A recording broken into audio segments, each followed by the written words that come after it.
Imagine being a young girl, growing up in a palace where every word you speak, every movement you make, and even every thought you have is watched, measured, and judged.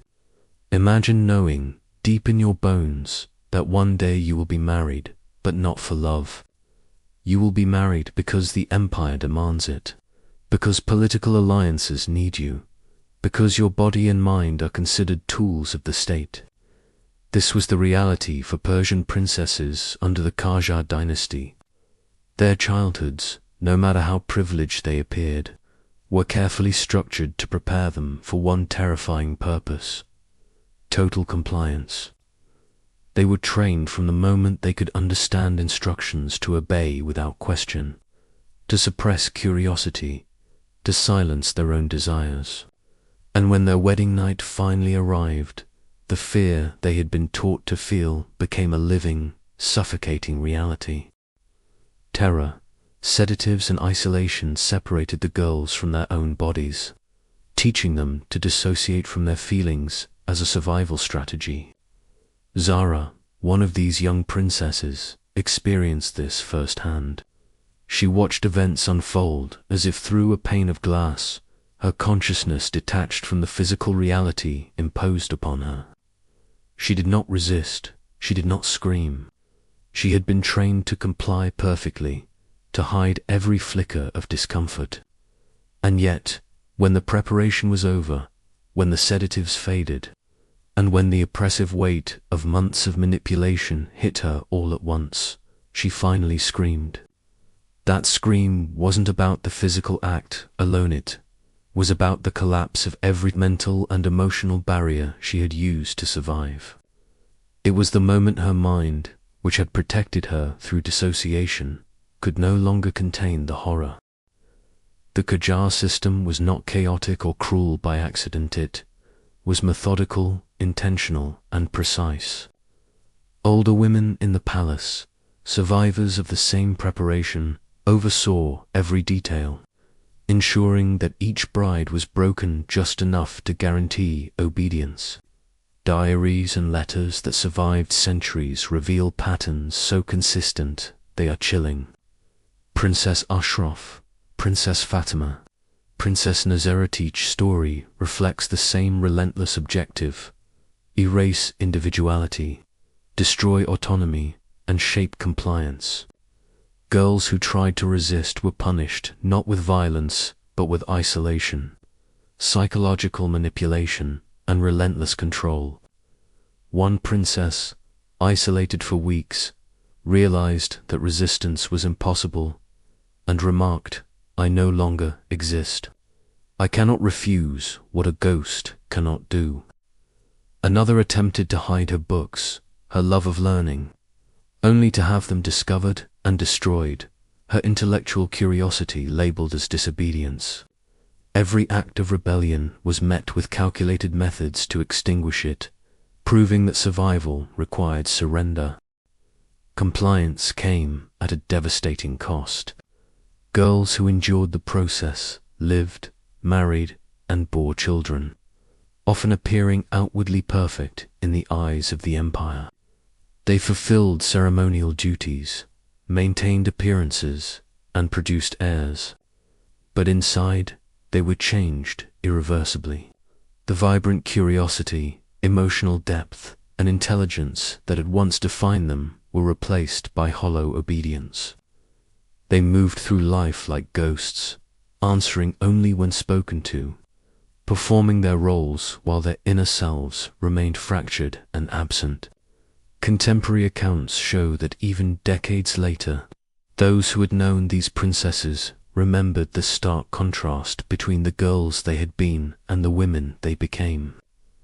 The empire measured success not in happiness or intelligence, but in silence, in submission, and in the erasure of self. And in that cruel measure, the system was disturbingly effective. This cycle did not end with one generation. Women who survived often became the administrators of the same system, overseeing the preparation of the next generation of brides. Trauma became inheritance, abuse became tradition, and the techniques of psychological control were transmitted orally from older women to younger ones.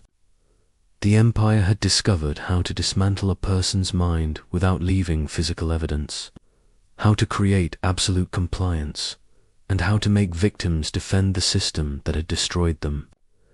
These methods of coercion were refined with the precision of science. Over time, this knowledge spread beyond palace walls, influencing intelligence agencies, cults, and abusive relationships where coercive control continues to operate today. The lessons from history are not abstract, they are active and relevant, echoing into the present in subtle but destructive ways.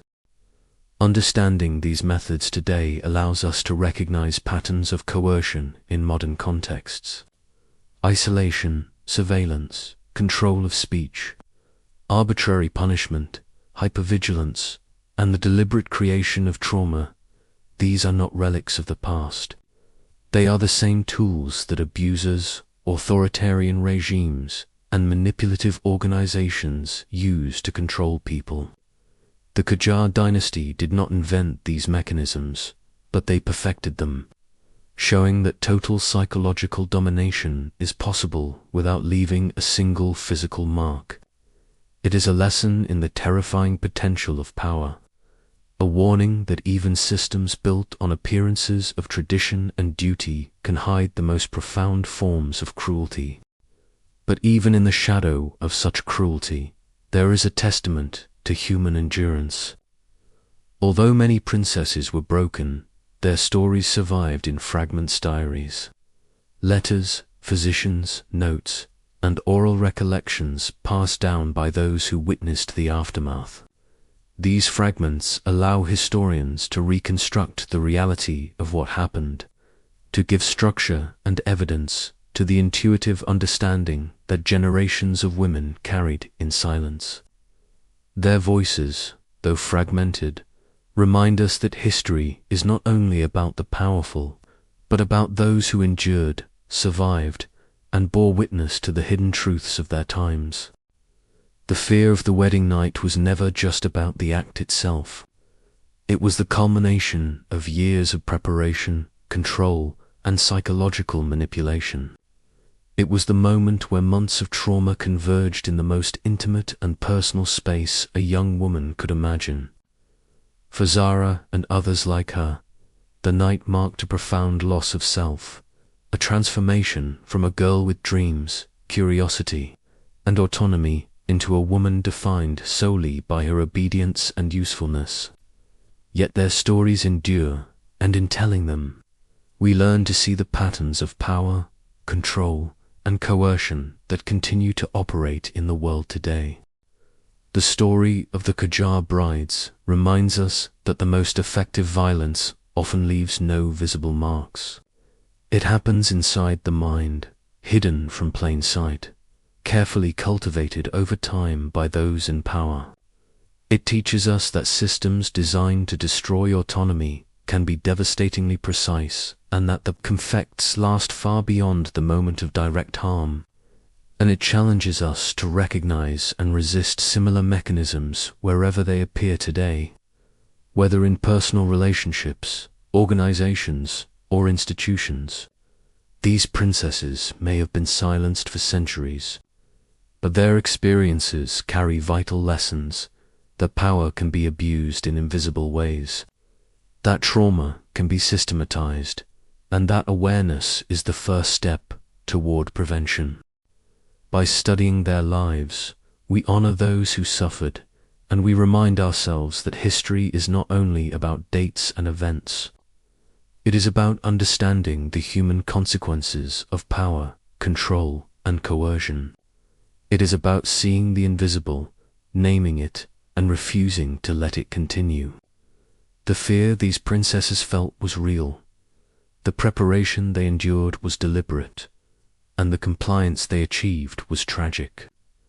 Their stories survive, not as relics of a distant past, but as warnings and lessons for every generation that seeks to understand the intersection of power, tradition, and the human mind. In the end, The story of Persian princesses under the Kajar dynasty is a haunting reminder of what can happen when power is wielded without conscience, when obedience is demanded at the expense of humanity, and when trauma is systematically handed down as tradition.